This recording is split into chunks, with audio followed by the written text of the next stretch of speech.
ډېره زیاته مننه شعیب جان، ستاسو ډېره زیاته مننه. د نظم عنوان دی شاعر.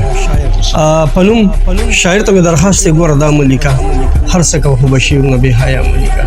شاعر داسې لیکل وکړه چې مثال نه لري او چې بل شاعر ورته حیران شي، داسې خیال نه لري. نو شاعر نور جنکونه په تاسیم وجوړو، په خپل غزل کې د کابل چانه مړې د چا د مینې ځان له صدر یاب جوړ کړي، د باجوړ دی دا د چا مخ نه ګلاب جوړ کړي. شاعر زلفو ته د سورې د کالام وویل او چا ته نوم د شرابونې سره یام وویل. شاعر داسې وي دا څنګه تاج محل جوړوي، د پښتو کار نه یې دا څرنګه غزل.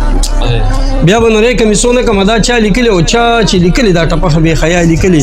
نو شاعر داسې ثقافت خو پښتو کې نشته، د خپل کلتور خبرستا جوړې مضمون کې نشته. شاعر پرېږده د شیخانو ذکر، سپک په ویښکاري چې کوي د هلکانو ذکر. یو وایي لور به دې راکې ماما، نو دا څه شی دی کړي شاعرۍ پورې خندا، نوره خندا څه شی دی. نو شاعر سوچ وکړه، زه نه ویم ته پاګله وایې، ته ګندګیر او حرامخور ځان ته پخپله وایې. نو شاعره څه له خفه کېږي، زه تپوس په نه کوم، دا ته چې اوتې بوتې وې په دې افسوس په نه کوم.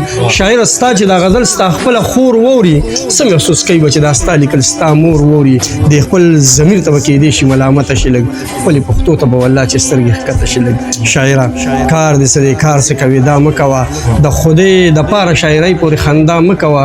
شاعره خوږ یم زه، خوږ نامه مې ورکه نه کړي، څوک هم پښتون یمه پښتو چې راله سپکه نه کړي، څوک هم پښتون یمه پښتو چې راله سپکه نه کړي.